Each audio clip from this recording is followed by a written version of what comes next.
नमस्कार, आदाब, सत श्री अकाल, गुड मॉर्निंग, वेलकम। तो बच्चों, लास्ट क्लास में हमने देखा था moment of inertia of ring तक हमारा हो गया था। उसके बाद हमने moment of inertia of disc भी देख लिया। आज हम देखेंगे moment of inertia of rod, moment of inertia of hollow sphere, moment of inertia of solid sphere. चलिए आइए स्टार्ट करते हैं। तो सबसे पहले देखते हैं रॉड का। ये हो जाएगा हमारा moment of inertia of rod. Topic का नाम क्या है बेटा? Moment of inertia of rod.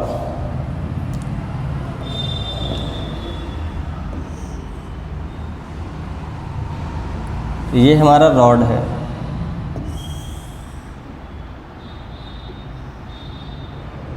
ये हमारा रॉड है और ये है हमारा एक्सिस ऑफ रोटेशन। इस रॉड का जो मास है वो कैपिटल M है। लेंथ है वो लेंथ क्या है? Capital L। ये लेंथ क्या है हमारी? ये लेंथ है कैपिटल L। अब बात करते हैं, क्या इसका मोमेंट ऑफ इनर्शिया डायरेक्टली हम ml² ले सकते हैं? तो नहीं ले सकते। क्यों? क्योंकि I=mr² जो होता है वो होता है पॉइंट मास के लिए। अब यहाँ से ये हमारा एक्सिस ऑफ रोटेशन है। हर एक मास का डिस्टेंस एक्सिस ऑफ रोटेशन से अलग अलग है, इसलिए हम इसको डायरेक्ट नहीं ले सकते। तो हमें क्या करना पड़ेगा? एक एलिमेंट लेना पड़ेगा। तो x पे जाके dx लेंथ का बहुत छोटा सा हम लेंगे एलिमेंट। ये हमारा एलिमेंट हो गया। इसका लेंथ कितना है? dx। इसका लेंथ कितना है? dx। x पे जाकर dx का लेंगे एलिमेंट और इस एलिमेंट का हम मास मान लेते हैं dm है। क्या मान लेते हैं? dm। इस एलिमेंट का जो मोमेंट ऑफ इनर्शिया होगा छोटा सा di, मास क्या है? dm। ये हमारा पॉइंट मास है और इसका एक्सिस ऑफ रोटेशन से डिस्टेंस कितना है? x। तो ये हो जाएगा dm x²। अब मुझे अगर इस रॉड का कंप्लीट मोमेंट ऑफ इनर्शिया निकालना है तो क्या करना पड़ेगा? इंटीग्रेशन। इंटीग्रेशन के लिए हमें लगानी पड़ेगी लिमिट। जब ये एलिमेंट हमारा एक्सिस ऑफ रोटेशन पे आ जाएगा तो इसकी वैल्यू क्या हो जाएगी? 0। उस टाइम पे मोमेंट ऑफ इनर्शिया भी हमारा क्या होगा? 0। जब ये एलिमेंट पहुँचते हमें लेंथ पे पहुँच जाएगा तब इसका जो लिमिट हो जाएगी वो हो जाएगी कैपिटल L। उस टाइम पे मोमेंट ऑफ इनर्शिया हो जाएगा I और हमें यही I निकालना है। अब नेक्स्ट हमें क्या करना है? हमें इस dm को निकालना है in the terms of m and l। मास और लेंथ के टर्म में हमें इस dm को निकालना है। चलिए निकालते हैं। अगर हम बात करें इसको निकालने के लिए हम यूनिटरी मेथड्स का इस्तेमाल करेंगे। थोड़ा हम इधर देखते हैं। जब लेंथ l था तो मास हमारा क्या था? m। यूनिट लेंथ में मास कितना हो जाएगा? m/l। तो जो dm है वो कितने लेंथ में हमारा मास है? क्या वो dx लेंथ में है? तो dx लेंथ में जो हमारा मास हो जाएगा वो हो जाएगा m/l × dx। ये हमारा हो जाएगा dm की वैल्यू हो जाएगी। अब अगर इसको सॉल्व किया जाए तो di का इंटीग्रेशन हो जाएगा I। लिमिट क्या हो जाएगी? 0 से I। dm की वैल्यू अगर हम पुट करें तो ये हो जाएगा integration of m/l x² dx। x² क्या हो जाएगा? dx। लिमिट हो जाएगा 0 से l। अब m/l एक कांस्टेंट टर्म है, ये बाहर हो जाएगा। m/l एक कांस्टेंट टर्म है, ये हमारा क्या हो जाएगा? बाहर हो जाएगा। ये बाहर हो जाएगा और अगर जब ये बाहर हो जाएगा तो ये वैल्यू हो जाएगी I-0 upper limit minus lower limit equals to m/l x² dx 0 से l। x² का इंटीग्रेशन क्या हो जाएगा? x⁴ 2+1/2+1 x³ 3। तो I हो जाएगा m/l x³ 3 और लिमिट लगाएंगे 0 से l। तो ये हमारी जो वैल्यू आएगी I आ जाएगी 1/3। x के प्लेस पे l पुट करेंगे तो l³ - 0 तो हो जाएगा l³ 1/3। सॉरी, यहाँ पे m और यहाँ पे l और यहाँ पे l³। एक कट जाएगा एक। तो ये हमारा जो फाइनल आंसर हो जाएगा, फाइनल आंसर जो हमारा हो जाएगा ये क्या हो जाएगा? I = 1/3 ml²। तो हमने ये रिजल्ट निकाल लिया। तो moment of inertia of rod कितना आया, moment of inertia of rod हमारा आया I = 1/3 ml²। आप स्क्रीनशॉट ले लीजिए और इसको नोट डाउन कर लीजिए, फिर हम आगे बढ़ते हैं। नेक्स्ट अगर हम देखें, अगर यही हमारा जो रॉड है, ये हमारी एक्सिस ऑफ रोटेशन हो गई, ये हमारी क्या हो गई, ये हमारी हो गई एक्सिस ऑफ रोटेशन। लेकिन इस बार जो रॉड है ये ऐसे टेढ़ा है, ऐसे रखा हुआ। मान लेते हैं ये हमारा एंगल क्या है, थीटा, ये एंगल क्या है, थीटा, और ये लेंथ जो है, ये लेंथ हमारा L है, ये लेंथ L है।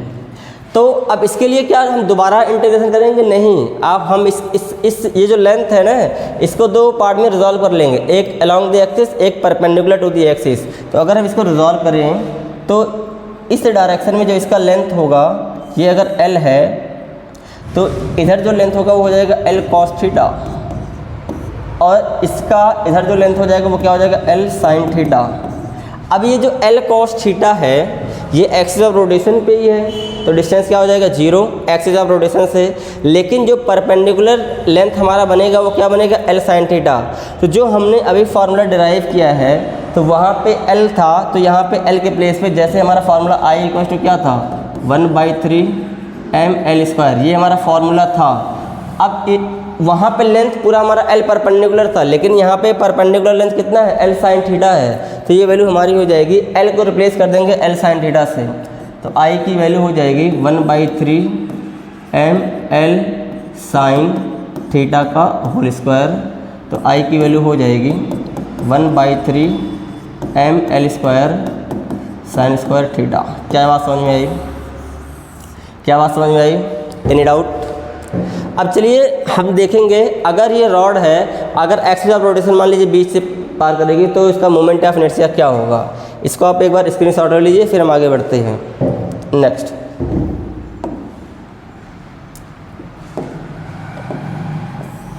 ये हमारा हो गया एक्सिस ऑफ रोटेशन, ये हमारा मान लेते हैं पहले रॉड।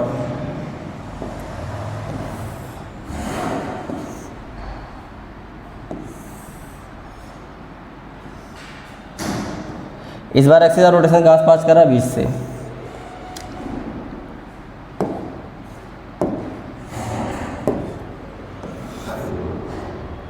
एक्सिस ऑफ रोटेशन 20 से पास कर रहा है, तो ये लेंथ हमारा कितना हो जाएगा, ये लेंथ हो जाएगा L/2, और ये लेंथ में कितना हो जाएगा, L/2। मास क्या है, मास है m, लेंथ क्या है, लेंथ है L। हमें एलिमेंट लेना पड़ेगा, तो x पे जाके dx का क्या ले लिए, एलिमेंट, x पे जाके dx का क्या ले लिए, एलिमेंट। ये इसका लेंथ हो जाएगा dx, और इसका मास क्या बोल दिए, dm, क्या बोल दिया, dm। इसे सॉल्व करते हैं तो जो छोटा सा मोमेंट ऑफ इनर्शिया हो जाएगा वो di = क्या हो जाएगा, dmx²। क्या हो जाएगा, dmx² का इंटीग्रेशन। dm की वैल्यू अभी हम पिछले स्लाइड्स में निकाले थे, तो जो di होगा, di का इंटीग्रेशन क्या हो जाएगा। सबसे पहले हम यहाँ पे कुछ लिमिट्स वगैरह की बात कर लेते हैं। देखो सबसे पहली बात, ये एक्सिस ऑफ रोटेशन है, हमें इससे पीछे जाना पड़ रहा है, तो पीछे जाना पड़ेगा तो लिमिट क्या हो जाएगी, -L/2 से आगे क्या हो जाएगी, +L/2। तो इसकी जो लिमिट हो जाएगी -L/2 से +L/2, ये हमारी लिमिट हो जाएगी। अब वैल्यू पुट कर दो, di का इंटीग्रेशन हो जाएगा बेटा हमारा I = dm। dm की वैल्यू हमारी क्या थी, m/L dx × x²। इसकी लिमिट क्या हो जाएगी, -L/2 से L/2। बाहर कर दीजिए, I = m/L बाहर, integration of x² dx, limit -L/2 से +L/2। x² कंडीशन क्या हो जाएगा, x³ 3, सेम पिछले वाले की तरह। तो I की वैल्यू क्या हो जाएगी, m/L x³ 3, लिमिट क्या हो जाएगी, -L/2 से +L/2। अब क्या करेंगे, अब लिमिट की वैल्यू पुट कर देंगे। तो लिमिट की वैल्यू जब पुट करते हैं तो क्या होता है, अपर लिमिट माइनस लोअर लिमिट, क्या होता है बेटा, अपर लिमिट माइनस लोअर लिमिट। तो ये आई का जो वैल्यू हो जाएगा ये हो जाएगा m/3l, ये हो जाएगा l/2, ये हो जाएगा l³/8 और माइनस ये l ऐसे होगा माइनस, और उसके बाद फिर -l³/8 ऐसे हो जाएगा। ये माइनस माइनस क्या हो जाएगा, प्लस, क्या हो जाएगा बेटा, प्लस। तो ये एलसीएम हो जाएगा 8, l³ + l³, 2l³/8, तो 2 से ये 8 कट जाएगा, हो जाएगा 4। तो ये हमारा फाइनली जो आंसर आएगा, तो i = हो जाएगा 1/3lm × l³/4। ये एक काट दो, तो ये हमारा जो फाइनली आंसर हो जाएगा, इसको मैं थोड़ा इस साइड लिखता हूँ। तो i = हो जाएगा 1/12ml²। भाई moment of inertia axis of rotation पे डिपेंड करता है। एक्सिस ऑफ रोटेशन अगर हमारे यहाँ एंड पॉइंट पे था तो मोमेंट ऑफ इनर्शिया क्या आया था, मोमेंट ऑफ इनर्शिया हमारा आया था ml²/3। लेकिन अगर हमारा एक्सिस ऑफ रोटेशन मिड पे पॉइंट पे हो जाएगा तो मोमेंट ऑफ इनर्शिया क्या हो जाएगा हमारा 1/12ml²। चलिए इसमें भी कुछ देखते हैं। अगर इसमें भी अगर हमारा रॉड टेढ़ा हो जाए, अगर रॉड हमारा टेढ़ा हो जाए, जैसे मान लीजिए कि ये हमारा रॉड है, ये हमारा क्या है, रॉड, बट जो हमारी एक्सिस ऑफ रोटेशन है वो ऐसे है, और हमारी जो एक्सिस ऑफ रोटेशन है ये हमारी एक्सिस ऑफ रोटेशन ऐसे है। चलो सही से बनाने, बीच से बनाते हैं। ये हमारी क्या हो गई, एक्सिस ऑफ रोटेशन, और ये एंगल हमारी क्या हो गई, थीटा। तो अगेन इसको, ये थीटा होगा तो हमारा ये भी थीटा हो जाएगा। इसको रिजॉल्व करेंगे, इधर l cos थीटा जाएगा, तो परपेंडिकुलर लेंथ अभी भी क्या हो जाएगा, परपेंडिकुलर लेंथ हो जाएगा l sin थीटा, मतलब सॉरी ये l/2 sin थीटा यहाँ पे हो जाएगा, मिस्टेक, l/2 sin थीटा। तो डायरेक्ट जहाँ पे l पुट किए थे वहाँ पे जहाँ पे l है वहाँ पे l sin थीटा पुट करना है। तो ये हो जाएगा 1/12ml² sin² थीटा। डायरेक्ट ये आंसर हो जाएगा। शायद आपको ये बात समझ में आ गई होगी। अब अगर और एक्सिस आप चेंज करेंगे तो उससे का जो आंसर निकालने के लिए हमारे पास दो आगे थ्योरम्स आएंगे, perpendicular axis theorem and parallel axis theorem. ये तो हमारा स्टैंडर्ड था। चलिए आइए आगे देखते हैं।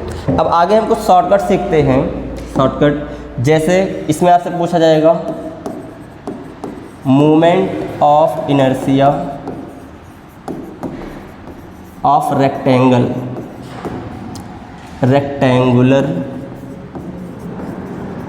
प्लेट।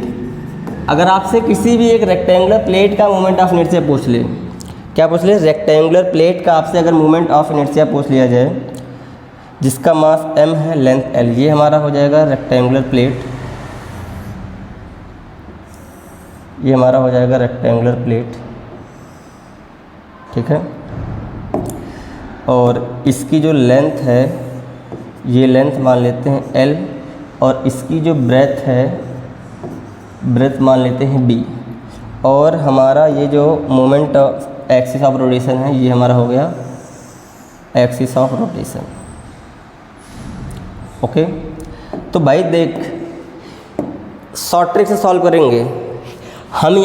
अच्छा इसका यहाँ पे दिया होगा मास क्या है, मास इसका कैपिटल M है। अब ये एक्सिस ऑफ रोटेशन है तो हमें देखना पड़ेगा ये जो पूरा मास किसके अलोंग डिस्ट्रीब्यूटेड है, क्या ये पूरा मास डिस्ट्रीब्यूटेड है अलोंग लेंथ में। तो शॉर्ट ट्रिक क्या, हालांकि आप इसे इंटीग्रेशन से कर सकते हैं, ये आपका होमवर्क करेंगे, नहीं आएगा तो फिर आप कमेंट कीजिएगा, मैं इसका डिराइव करा दूंगा। शॉर्टकट सीखते हैं। ये हमारा रॉड, ये एक्सिस ऑफ रोटेशन हो गया। अब ये जो पूरा मास डिस्ट्रीब्यूटेड है वो किसके अलोंग है, लेंथ के अलोंग। तो डायरेक्ट इस एक्सिस के अबाउट इसका जो मोमेंट ऑफ इनर्शिया होगा वो हो जाएगा 1/3ml²। एग्जैक्ट रॉड का आपका हो जाएगा। अगर अब आप बताइए अगर हमारी एक्सिस ऐसे हो जाए, बीच से पास करेगी, तो बताओ इसका मोमेंट ऑफ इनर्शिया कितना होगा। आंसर आ रहा है, कितना होगा, इसका हो जाएगा 1/12ml²। फिर कोई बंदा पूछेगा सर कोई ज़रूरी है कि एक्सिस यहीं से पास करें, एक्सिस हमारी ऐसे भी तो हो सकती है, एक्सिस हमारी ऐसे भी तो हो सकती है, क्या ये हमारी एक्सिस ये नहीं हो सकती है। अगर एक्सिस हमारी ये हो गई तो आप इसमें देखिए इस एक्सिस के अलॉन्ग मास किस में डिस्ट्रीब्यूटेड है, ब्रेथ के अलॉन्ग है, तो डायरेक्ट इसका जो मोमेंट ऑफ इनर्शिया हो जाएगा I equals to end point पे है तो 1/3 m b स्क्वायर हो जाएगा। अगर फिर कोई बोलेगा सर एक्सिस हमारी यहाँ से भी पास कर सकती है, एक्सिस हमारी यहाँ से भी पास कर सकती है। अगर एक्सिस यहाँ से पास करेगी तो इसका मोमेंट ऑफ इनर्शिया जो हो जाएगा इसके अबाउट हो जाएगा 1/12 mb स्क्वायर। क्या बात समझ में आया? ये तो हमारी स्टैंडर्ड है। अब एक्सिस आप ऐसे भी कर सकते हो, यहाँ तो हम थ्योरम से देखेंगे। अभी आप स्टैंडर्ड पे फोकस कीजिए। आप क्या कीजिए, इसका स्क्रीनशॉट ले लीजिए, फिर हम आगे बढ़ते हैं। नेक्स्ट, अगर इसी में हम रेक्टेंगल के प्लेस पे स्क्वायर ले लें, moment of inertia of square plate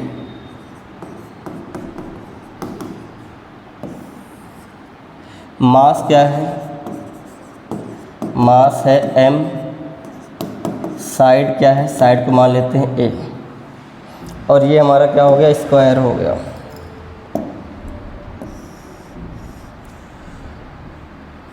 ये हमारा स्क्वायर हो गया, ठीक है। और यहाँ पे हमारी ये हो गई एक्सिस ऑफ रोटेशन। ये है हमारा हो जाएगा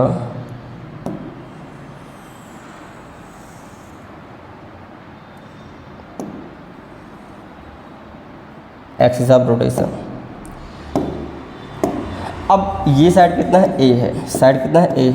आप देखिए भाई सेम प्रोसेस है, वहाँ पे लेंथ l था, यहाँ पे साइड क्या है a। एग्जैक्ट इसका आंसर क्या हो जाएगा, l के प्लेस पे a लिख देंगे तो हो जाएगा 1/3 ma स्क्वायर। अगर हमारी एक्सिस मिडिल से पास करी तो, अगर हमारी एक्सिस मिडिल से पास करी तो इसके बाद कितना हो जाएगा, इसके बाद हमारा हो जाएगा I equals to 1/12 ma square. यहाँ से पास करेगा तो 1/6 ma स्क्वायर, यहाँ से पास करेगा तो वही हमारा आ जाएगा 1/12 ma स्क्वायर। तो हमने स्टार्ट किया था रॉड का, हमने रॉड का देखा, एंड पॉइंट पे देखा, रॉड को टेढ़ा करके देखा, फिर रॉड का हमने मिडिल एक्सिस ऑफ रोटेशन जब मिडिल में लिया उसका भी देखा, फिर रॉड को टेढ़ा किया, फिर हमने रेक्टेंगल का देखा, फिर हमने क्या देखा, स्क्वायर का। चलिए नेक्स्ट स्टार्ट करते हैं, जो हमारा अगले टॉपिक पे बढ़ते हैं। अगला टॉपिक है हमारा moment of inertia of hollow sphere. Moment of inertia of hollow sphere थोड़ा अच्छा है, थोड़ा टेक्निकल है, इसको बहुत ध्यान से आप लोग देखेंगे। तो यहाँ पे हमारे पास एक हॉलो स्फीयर है, यहाँ पे हमारे पास क्या है, एक हॉलो स्फीयर है। ये हमारे पास एक हॉलो स्फीयर है, ठीक है। और एक्सिस ऑफ रोटेशन मान लेते हैं, ये हमारा क्या हो गया,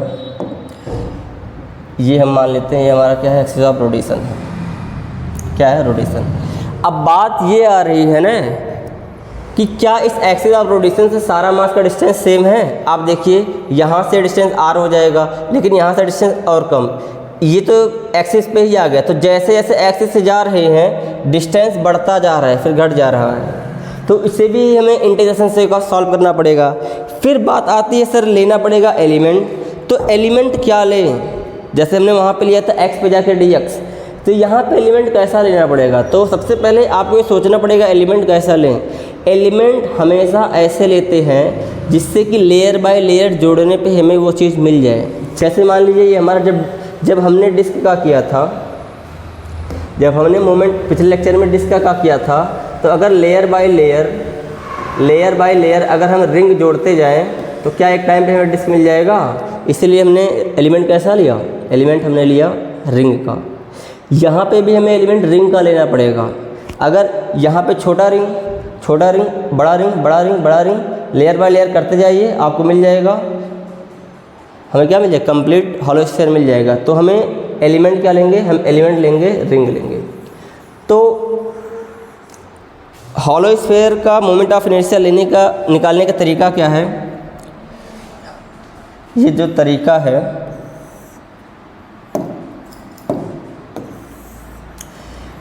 थीटा पे जा करके, थीटा पर जा करके डी थीटा का हम एक एलिमेंट लेंगे, रिंग। क्या लेंगे? रिंग। ये सही से बनाने में फिर से बनाने का प्रयास करता हूँ।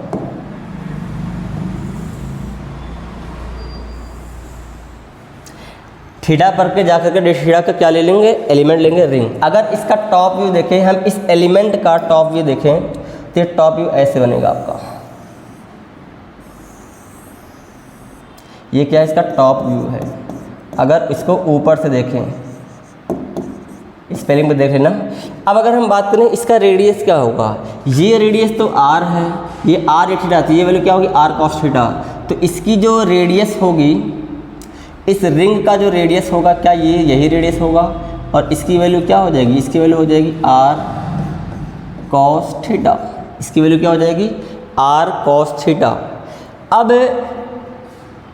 तो इसका रेडियस हमने निकाल लिया, इसका रेडियस निकाला r cos थीटा।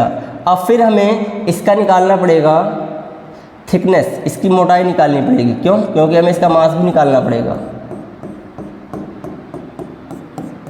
अब बताओ ये लेंथ कितना होगा? हम जानते हैं angle equals to arc upon radius, then arc equals to angle into radius. ये रेडियस r है, ये एंगल d थीटा है, तो ये जो हमारा लेंथ हो जाएगा, ये हो जाएगा r d थीटा। क्या हो जाएगा? r d theta. तो इसकी जो थिकनेस हो जाएगी, ये हो जाएगी r d थीटा। क्या हो जाएगी? r d theta. अब इस छोटे से रिंग का अगर मोमेंट ऑफ इनर्शिया निकालें, तो इसका जो छोटा सा मोमेंट ऑफ इनर्शिया क्या होगा? What is the moment of inertia of ring? Moment of inertia of ring क्या होता है? mr²। लेकिन अब इस एलिमेंट का मास हम मान लेते हैं dm। क्या मान लेते हैं? dm। ये हो जाएगा, ये हो जाएगा dm। इसका रेडियस क्या है? r cos थीटा, तो r² cos² थीटा। अब फिर वही बात, हमें ये dm निकालना पड़ेगा। अब ये dm कैसे निकलेगा? dm। अब बताइए इसका जो मास डिस्ट्रीब्यूटेड है वो किस में डिस्ट्रीब्यूटेड है? एरिया में, लेंथ में, या वैल्यू में? क्योंकि ये आप बोलोगे सर ये हॉलो स्फीयर है, और अगर ये हॉलो स्फीयर है तो अंदर तो कोई मास होगा नहीं। सारा मास कहाँ पे होगा? सारा मास होगा सरफेस पे। और अगर इसका सारा मास सरफेस पे है, इसका मतलब सारा मास डिस्ट्रीब्यूटेड है एरिया में। आप लोग बताइए हॉलो स्फीयर का टोटल सरफेस एरिया क्या होता है? हॉलो स्फीयर का टोटल सरफेस एरिया क्या होगा? 4πr²। तो 4πr² में मास कितना है? मास है m। तो एक यूनिट एरिया में मास कितना हो जाएगा? m/4πr²। अब अगर हमें dm निकालना है तो dm के लिए dA निकालना पड़ेगा। और इसका जो एरिया क्या हो, इसका एरिया क्या होगा? अगर इसका एरिया निकालें, एरिया की वैल्यू होगी लेंथ इंटू ब्रेथ। इसका लेंथ कितना है? सरकमफ्रेंस। ये हो जाएगा 2। मैं थोड़ा ढंग से लिखता हूँ।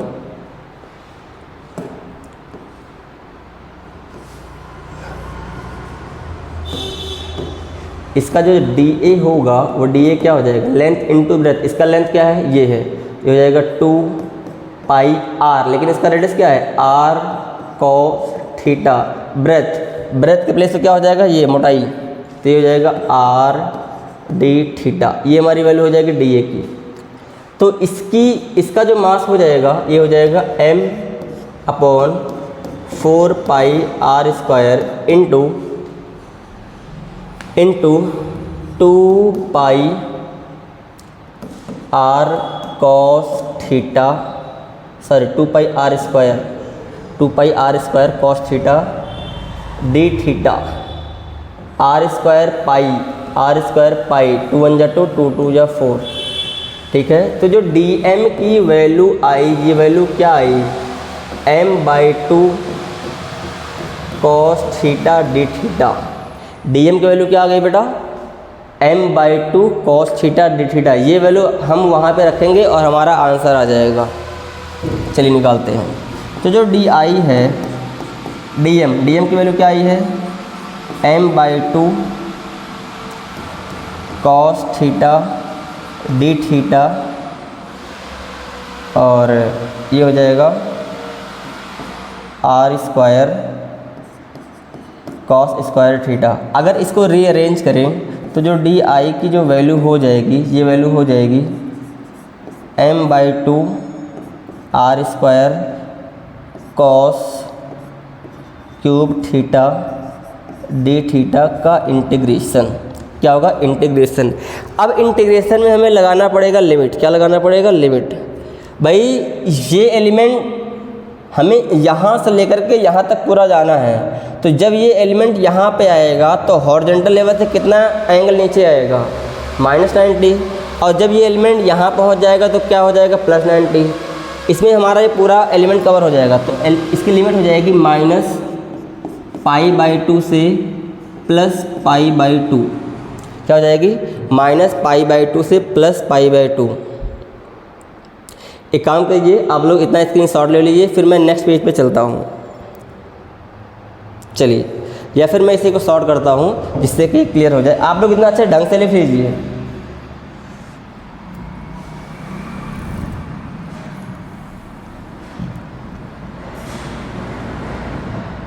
चलो लिखते हैं।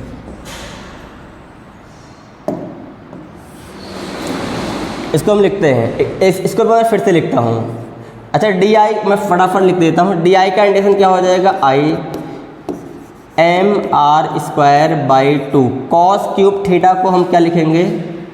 एक चीज़ और, क्योंकि ये सिमेट्रिक फंक्शन है तो ये हमें यहाँ पे इंटीग्रल की प्रॉपर्टी लगानी पड़ेगी। अगर इंटीग्रल की प्रॉपर्टी क्या है, अगर लिमिट -a से a है, -a से +a है, तो उस लिमिट को हम कन्वर्ट कर देते हैं 0 से a और 2 से मल्टीप्लाई कर देते हैं। क्यों, क्योंकि ये सिमेट्रिक फंक्शन है। तो ये लिमिट हो जाएगी 0 से π/2।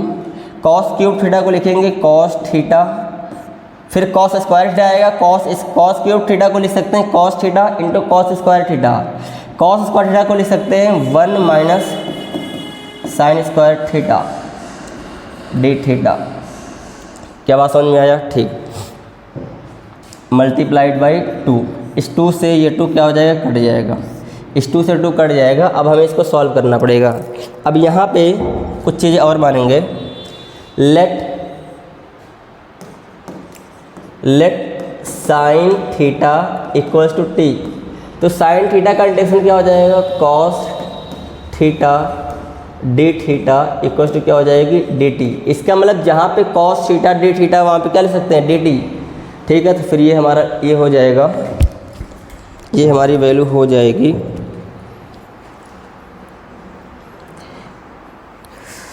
ये वैल्यू हो जाएगी I equals to mr²। Limit भी चेंज कर लेते हैं, फिलहाल इसको लिखते हैं cos थीटा डी थीटा की वैल्यू हो गई dt, और ये हो जाएगा 1 साइन थीटा को क्या माना गया है, t, तो 1 - t², ये हो जाएगा dt। जब साइन थीटा का वैल्यू 0 होगा तो t का वैल्यू क्या हो जाएगा, साइन 0 का वैल्यू 0, और जब थीटा का वैल्यू 90 होगा तो t का वैल्यू साइन 90 का वैल्यू क्या हो जाएगा, 1। तो इसकी लिमिट हो जाएगी 0 से 1। अब इसको इंटीग्रेट कर दो भाई, सीधा सा, बस फाइनल अब आंसर पहुंच चुके हैं। तो I इक्वल टू हो जाएगा mr², आगे आ जाएगा तो ये हो जाएगा dt का इंटीग्रेशन हो जाएगा t - t³/3, t - t³/3। Limit हो जाएगी, इसकी जो लिमिट हो जाएगी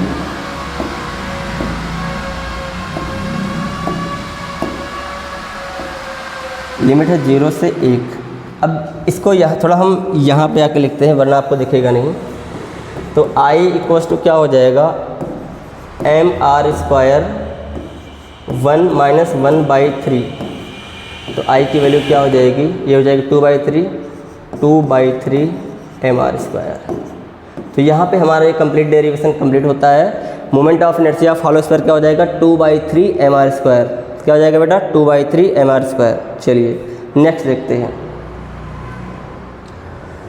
नेक्स्ट हमारा क्या है, नेक्स्ट है हमारा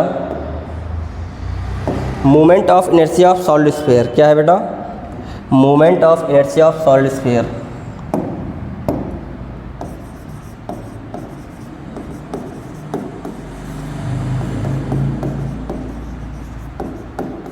moment of inertia of solid sphere. इस बार स्फीयर क्या है? सॉलिड है। स्फीयर क्या है? सॉलिड। चलिए फिगर बनाते हैं।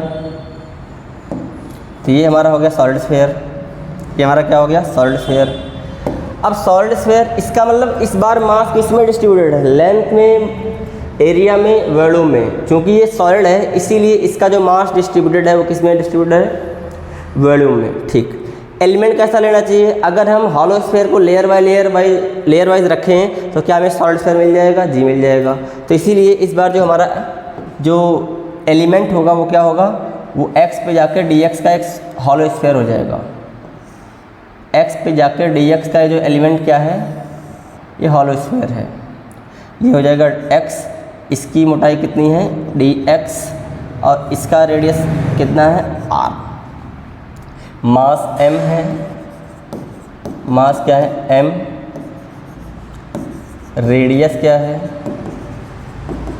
रेडियस है r। तो हॉलो स्फीयर का अगर इस एलिमेंट का मोमेंट ऑफ इनर्शिया लिखें तो डी आई की वैल्यू क्या हो जाएगी? हमने अभी देखा what is the moment of inertia of hollow sphere, that is 2/3। इसका मास क्या मान लेते हैं? dm। इसका मास क्या मान लेते हैं? dm। 2/3 dm। इसका रेडियस क्या है? x। तो 2/3 dm x²। अब आप लोग समझ गए होंगे कि आगे करना क्या है।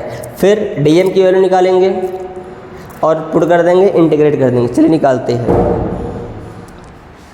तो अगर हम निकालें तो वॉल्यूम में मास डिस्ट्रीब्यूटेड है, इसका मतलब 4/3 πr³। सॉलिड स्फीयर का वॉल्यूम क्या होता है? 4/3 πr³ में मास क्या है? m। एक यूनिट वॉल्यूम में कितना हो जाएगा? 3m/4 πr³। तो इसका जो वैल्यू छोटा सा dv होगा ये क्या हो जाएगा? Area into length. इसका एरिया क्या हो जाएगा? What is the area of surface area of total surface area of sphere? ये हो जाएगा 4 और इसका रेडियस क्या है? x। तो 4πx²। ब्रेथ क्या है? dx। ये हो जाएगा dv। तो जो dm की वैल्यू होगी वो क्या हो जाएगी? 3m/4 πr³ into 4πx² dx। 4 cancel. तो जो dm की वैल्यू आई ये क्या आई? 3mx² dx/r³। क्या है? 3mx² dx/r³। ये वैल्यू यहाँ पे पुट कर दीजिए। तो डी आई की वैल्यू क्या हो जाएगी? 2/3 इंटू 3m x⁴, ये x² वो x⁴ dx/r³ का इंटीग्रेशन। जब ये एलिमेंट सेंटर पे जाएगा तो रेडियस क्या हो जाएगा? 0। ये भी 0। जब ये एलिमेंट बाउंड्री पे आ जाएगा तो रेडियस हो जाएगा r, ये हो जाएगा i, और हमें यही i निकालना है। कांस्टेंट टर्म को बाहर ले लेते हैं तो i = हो जाएगा, ये देख रहे हैं 3 से 3 कट गया, 3 से 3 कट गया, तो ये हो जाएगा 2m/r³ बाहर।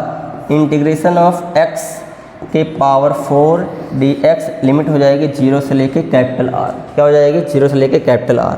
तो I की जो वैल्यू होगी ये वैल्यू हो जाएगी 2m/r³। इसका इंटीग्रेशन क्या हो जाएगा? x⁵/5, x⁵/5 लिमिट पुट करेंगे तो हो जाएगा r⁵5/5, r⁵5/5, r⁵5/5। r³ से कट के 2 हो जाएगा। तो फाइनली जो आंसर आएगा वो I = हो जाएगा 2/5 mr²। क्या हो जाएगा? 2/5 mr²। एक बार इसको अच्छे से नोट कीजिए, मैं आता हूँ 2 मिनट में।